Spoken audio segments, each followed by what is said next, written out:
अध्याय 1 कुरुक्षेत्र के युद्ध स्थल में सैन्य निरीक्षण। धृतराष्ट्र ने कहा, हे संजय, धर्मभूमि कुरुक्षेत्र में युद्ध की इच्छा से एकत्र हुए मेरे तथा पांडु के पुत्रों ने क्या किया? संजय ने कहा, हे राजन, पांडु पुत्रों द्वारा सेना की व्यूह रचना देखकर राजा दुर्योधन अपने गुरु के पास गया और उसने ये शब्द कहे, हे आचार्य, पांडु पुत्रों की विशाल सेना को देखें, जिसे आपके बुद्धिमान शिष्य द्रुपद के पुत्र ने इतने कौशल से व्यवस्थित किया है। इस सेना में भीम तथा अर्जुन के समान युद्ध करने वाले अनेक वीर धनुर्धर हैं, यथा महारथी युयुधान, विराट तथा द्रुपद। इनके साथ ही धृष्टकेतु, चेकितान, काशीराज, पुरुजित, कुंतीभोज तथा शैब्य जैसे महान शक्तिशाली योद्धा भी हैं। पराक्रमी युधामन्यु, अत्यंत शक्तिशाली उत्तमौजा, सुभद्रा का पुत्र तथा द्रौपदी के पुत्र, ये सभी महारथी हैं।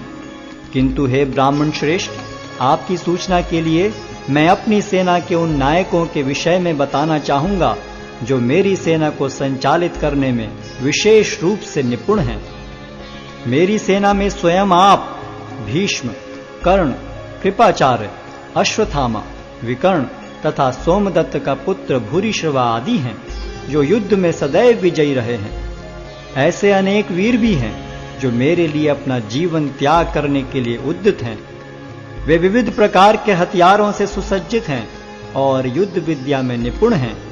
हमारी शक्ति अपरिमेय है और हम सब पितामह द्वारा भली भांति संरक्षित हैं, जबकि पांडवों की शक्ति भीम द्वारा भली भांति संरक्षित होकर भी सीमित है। अतएव सैन्य व्यूह में अपने अपने मोर्चों पर खड़े रहकर आप सभी भीष्म पितामह को पूरी सहायता दें। तब कुरुवंश के वयोवृद्ध परम प्रतापी एवं वृद्ध पितामह ने सिंह गर्जन किसी ध्वनि करने वाले अपने शंख को उच्च स्वर में बजाया, जिससे दुर्योधन को हर्ष हुआ। तत्पश्चात शंख, नगाड़े, बिगुल, तुरही तथा सिंह सहसा एक साथ बज उठे। वह समवेत स्वर अत्यंत कोलाहलपूर्ण था। दूसरी ओर से श्वेत घोड़ों द्वारा खींचे जाने वाले विशाल रथ पर आसीन कृष्ण तथा अर्जुन ने अपने अपने दिव्य शंख बजाए। भगवान कृष्ण ने अपना पांचजन्य शंख बजाया, अर्जुन ने देवदत्त शंख तथा अति भौजी एवं अति मानवीय कार्य करने वाले भीम ने पौंड्र नामक भयंकर शंख बजाया। हे राजन, कुंती पुत्र राजा युधिष्ठिर ने अपना अनंत विजय नामक शंख बजाया तथा नकुल और सहदेव ने सुघोष एवं मणिपुष्पक शंख बजाए।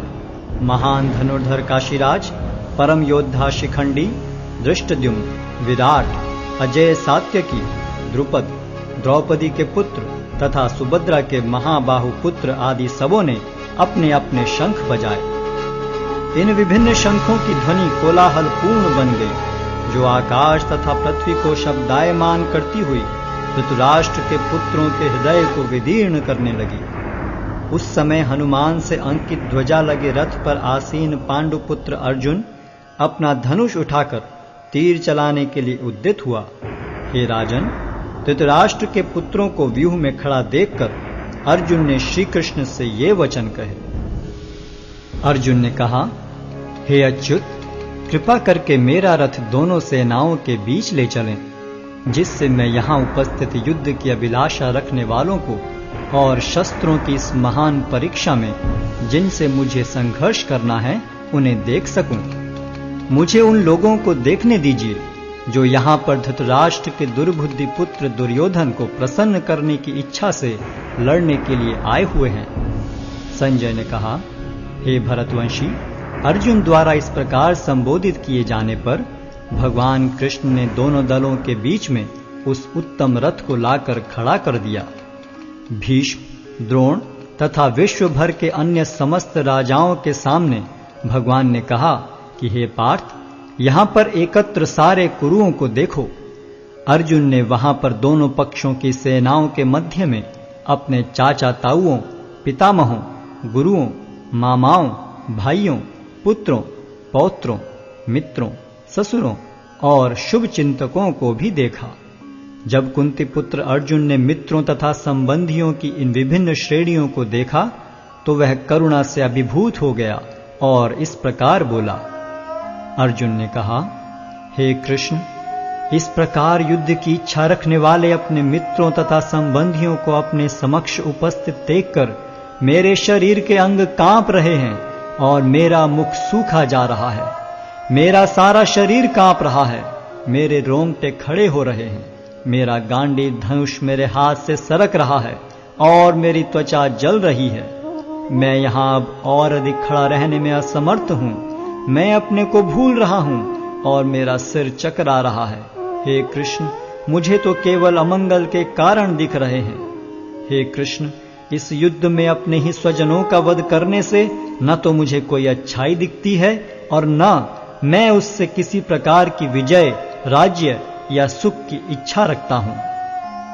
हे गोविंद, हमें राज्य, सुख अथवा इस जीवन से क्या लाभ, क्योंकि जिन सारे लोगों के लिए हम उन्हें चाहते हैं वे ही इस युद्ध भूमि में खड़े हैं।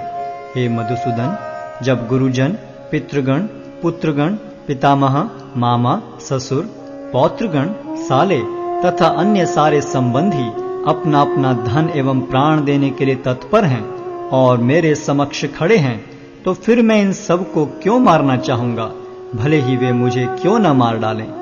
हे जीवों के पालक, मैं इन सबों से लड़ने को तैयार नहीं, भले ही बदले में मुझे तीनों लोग क्यों न मिलते हों। इस पृथ्वी की तो बात ही छोड़ दें। भला धृतराष्ट्र के पुत्रों को मारकर हमें कौन सी प्रसन्नता मिलेगी। यदि हम ऐसे आतताइयों का वध करते हैं तो हम पर पाप चढ़ेगा। अतः यह उचित नहीं होगा कि हम धृतराष्ट्र के पुत्रों तथा उनके मित्रों का वध करें। हे लक्ष्मीपति कृष्ण, इससे हमें क्या लाभ होगा और अपने ही कुटुंबियों को मारकर हम किस प्रकार सुखी हो सकते हैं।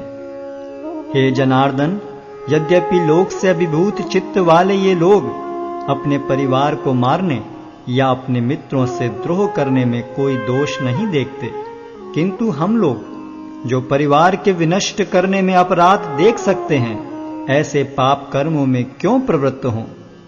कुल का नाश होने पर सनातन कुल परंपरा नष्ट हो जाती है और इस तरह शेष कुल भी अधर्म में प्रवृत्त हो जाता है।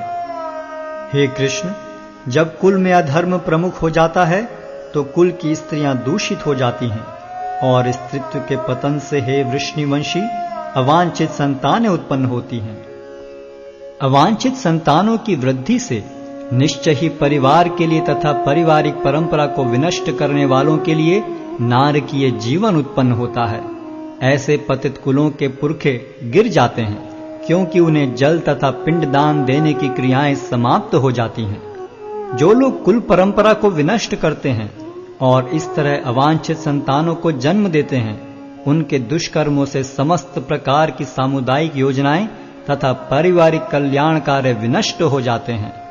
हे प्रजापालक कृष्ण, मैंने गुरु परंपरा से सुना है कि जो लोग कुल धर्म का विनाश करते हैं वे सदैव नरक में वास करते हैं। ओहो, कितने आश्चर्य की बात है कि हम सब जघन्य पाप कर्म करने के लिए उद्यत हो रहे हैं। राज्य सुख भोगने की इच्छा से प्रेरित होकर हम अपने ही संबंधियों को मारने पर तुले हैं। यदि शस्त्रधारी धृतराष्ट्र के पुत्र मुझ निहत्थे तथा रणभूमि में प्रतिरोध न करने वाले को मारें तो यह मेरे लिए श्रेयस्कर होगा। संजय ने कहा, युद्ध भूमि में इस प्रकार कहकर अर्जुन ने अपना धनुष तथा बाण एक ओर रख दिया और शोक संतप्त चित्त से रथ के आसन पर बैठ गया।